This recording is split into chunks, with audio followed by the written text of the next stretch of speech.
Most people get really bad information from the internet.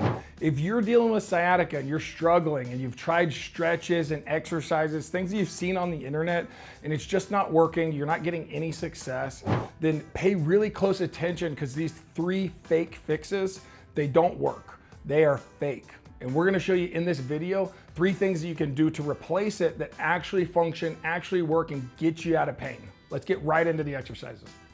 First thing to talk about is you can do this on the ground, on a mat, or you can do them on a table, a bed, something up higher. If you're not comfortable getting up and down from the ground, that's okay. You can do it on the bed, but I'm gonna do it on the mat. I'm gonna show them to you right here. So I'm gonna go through the 3 fake fixes, the things that don't work, that keep people in pain. Number 1 is working on hip mobility that's actually working on lumbar mobility. We do not want to work on our low back mobility. We want to structure hip mobility. We want our hips to move more, not make our low back move more. That typically irritates the nerve. And I'm going to show you exactly what I'm talking about, because I've had many clients come in and they say, hey, I do hip mobility every day, but it just doesn't seem to be getting better. And the truth is that they're not doing hip mobility. They're doing things like this, twisting over to the side.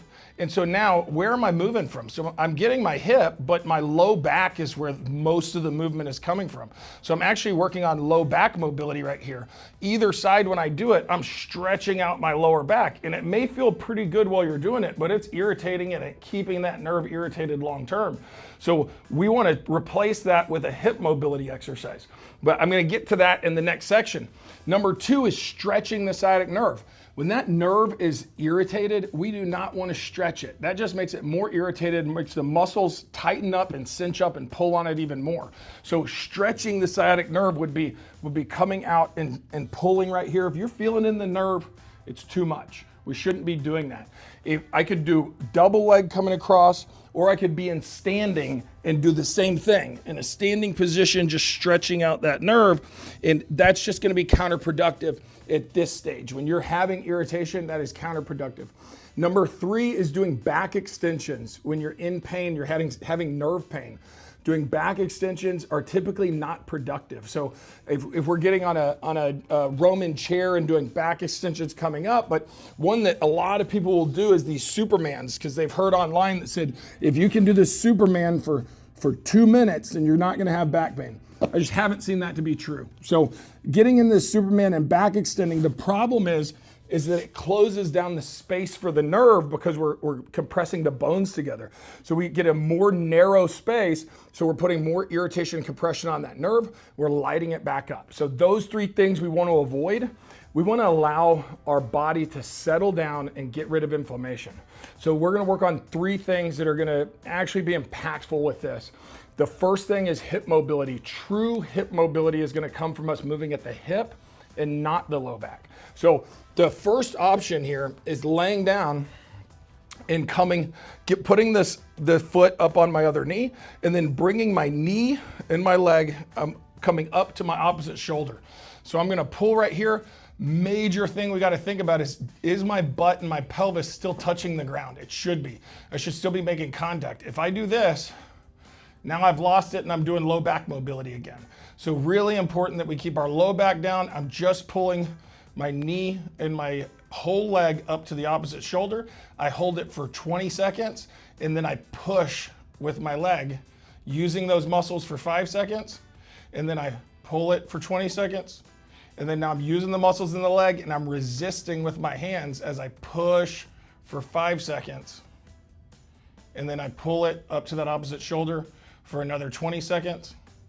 And then I'm gonna switch sides, and this is working on true hip mobility. I'm coming up to the opposite shoulder, 20 seconds, and then push using those muscles. What it does is get those muscles to loosen up. It tells our nervous system, hey, it's okay to stretch right there. And so we always want to cycle in. It's called PNF stretching, proprioceptive neuromuscular facilitation. Nobody cares. The truth is, all we're doing is we're using a natural body process of firing up a muscle to get it to settle down. We're saying, hey, it's okay to stretch right there. You're gonna get a lot more out of your stretches when we're working and using the muscles that are being stretched in between the stretches. Now, a more advanced way of doing that, we call it the active pigeon. So I'm coming right here. So it's the same type of stretch, but I'm gonna slide my foot underneath. I'm gonna bring this leg back, And same thing, I wanna keep my back in a neutral position, my pelvis in neutral. I don't wanna be twisting through my back. I've gotta stay in neutral with my back. I'm coming straight down, my pelvis is coming straight down into this space. And I'm gonna hold that for 20 seconds. And then I'm gonna take 5 seconds and I'm gonna drive back up using these glute and hip muscles. And then I'm gonna drive back down. I should be able to get a little bit lower. Holding that for 20 seconds, not bending, moving through my back, and then going straight up for 5 seconds. And I'm allowing my elbows to bend so I don't do this. Now that's using my back. So I'm doing back extension right there. And if I push into this leg, then I'm doing back rotation right there. So I wanna go straight down into my hips and my pelvis and allow my elbows to bend, stay in neutral. And then I'm just gonna get on this side, I'm gonna switch, and I'm gonna do the same thing. So I can only get to here initially. Then when I engage the muscles to come back up, keeping my back in neutral, when I come back down, you'll see I get a little bit lower. You feel a really good stretch right there. If you're able to tolerate this on your knees, this is the best way to go. But don't do it from the get-go. We should try the figure 4 laying on our back, the first option. Let's do that first and make sure that we work our way up. A typical progression for these exercises is 2 weeks. So we try to do it twice a day consistently for 2 weeks. None of these should be causing any irritation in that sciatic nerve. If you do start to feel the nerve lighten up a little bit, and if you still feel the nerve, then let's take that out, leave us a comment, let us know, and we'll give you an alternative. Number 2 is a hip hinge. So instead of doing this and stretching that nerve and causing all kinds of irritation and tension through the back of the leg and through that nerve, what we really need to do is use these muscles in the back of the leg and have that nerve glide through. And we have all of our clients that have these problems do this hip hinge. It doesn't hurt them. So major things that we think about when we do it is that I want to keep my back in a neutral position. I want to be about my foot length away from the chair. So right here, about my foot length, maybe an inch shorter. And then I'm gonna keep my face in line with my chest. I'm pushing my butt back, even my feet up first, pushing my butt back and coming forward. And so you should feel a little stretch in the hamstrings each time. What we're doing, we're making that nerve glide through the back of the leg, keeping the back in a neutral position so we're not putting pressure on the disc and we're not putting pressure on the vertebra into each other. And we're doing this, we typically do 15 reps and we'll do 2 sets. So a total of 30 repetitions, really good form, getting that nerve gliding around, increasing blood flow, and making sure that we're not aggravating anything while we're doing it. We should feel a stretch and a pull through the hamstrings and the glutes. You should feel a little bit of a pump, a little bit of blood flow back there. That's really good. We want to be consistent with these, making sure that we're working on our hip mobility, work on our hip hinge, and then we want to get out of that back extension. So we're going to go to number 3, our alternative to get away from doing this and extending through our back, which is not the most direct way to get out of sciatica. It's the worst direction to go. If you are trying to get out of sciatica, that is going to keep you dealing with this pain for a long period of time. Can't stress it enough. Have so many clients that come in and show me the exercises that other physical therapists have given them. They're not good. And I explain why with all of our models, and then it makes sense. They do our programs and they get better.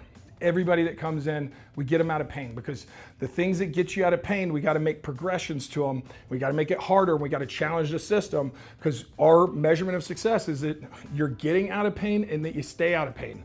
It shouldn't be continuing to come back. That's not efficient and it's not honest.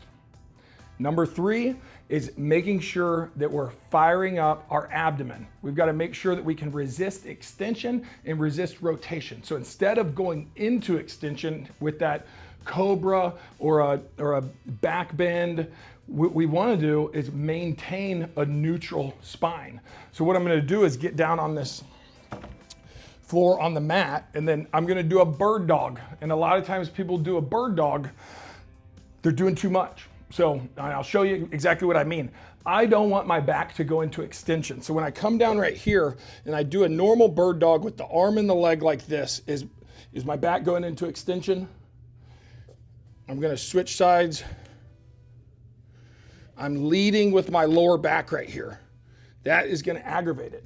What I wanna do, I'm gonna tuck my shirt in so you can see it. What I wanna do is keep my back in a neutral position. I want to keep my spine in neutral position, maximize that space, and then train my abdomen, the muscles around my spine, to resist those extreme motions. Those first 2 weeks is really important to do this, because when we do that, we're able to allow our body to get rid of inflammation, and then you're gonna be ecstatic. So make sure that you hit the like, subscribe, and that you leave us any comments, because we're posting our information, what we do at the clinic that actually works with people. We post on a weekly basis, and we're gonna post exactly what you need. So make sure you follow the channel, and we'll get you the information that you need, because you can be across the world. If you do the right stuff, you'll get out of pain. So jumping right into this, I'm gonna go down into my bird dog position right here. And so the first 2 weeks, all I want you to do is think about having a laser pointer in your belly button. It's pointing straight down, and it's gonna stay pointing in that same position, and I'm just gonna lift my arm. Thumb up, in that slow transition to the other side, maintaining that laser pointer in the belly button. I don't wanna move at all. I start running out of breath when I'm doing this, because it's really hard when you try to stay directly in the middle and not allow your body to move. And I'm gonna just do 5 with each arm. Really good form.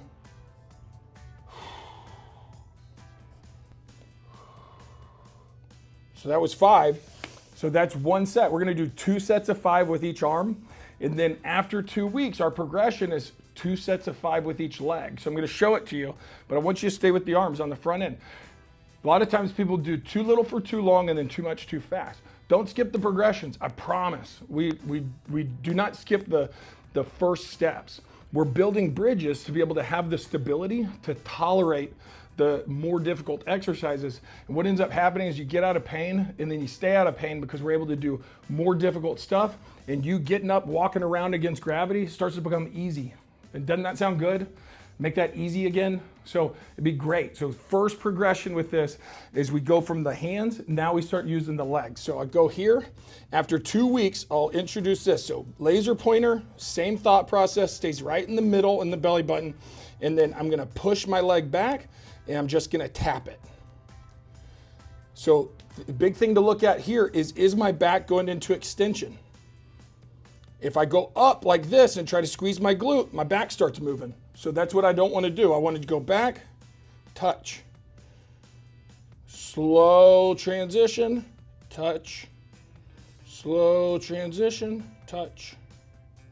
Slow transition, touch. And I'm just doing 5 of them. This gets a lot harder. I promise. I'm getting out of breath even quicker. I'm just doing 5 with each leg. I'm really bad at counting. So if you just count along with me, I gotta keep my core in a neutral position, make sure that my spine's not taking over. That neutral position, and then loading through my legs, staying right in the middle. And those 3 exercises are gonna do so much more for you than the 3 that we talked about in the beginning. So remember, we're gonna get away from doing low back mobility. We're gonna get away from stretching the nerve and irritating it, and we're gonna get away from doing back extensions to try to get us out of pain.